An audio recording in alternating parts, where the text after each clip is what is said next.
Hello mga ka-trending, welcome back to ZK Trend.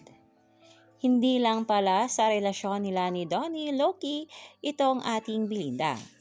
Dahil nga maging sa kanyang mga ganap at mga proyekto ay talaga namang napaka-loki pa rin ng ating Belle. Marami nga ang nasurpresa sa ganap ni Belle kagabi dahil present pala si Belle Mariano at nag-perform sa anniversary nga ng Dunkin.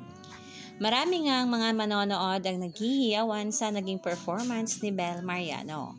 Ito kasing ating Belle ay tila ba nag-mini concert sa anniversary nga ng Dunkin. At live na live pa na ginawa ito ni Belle.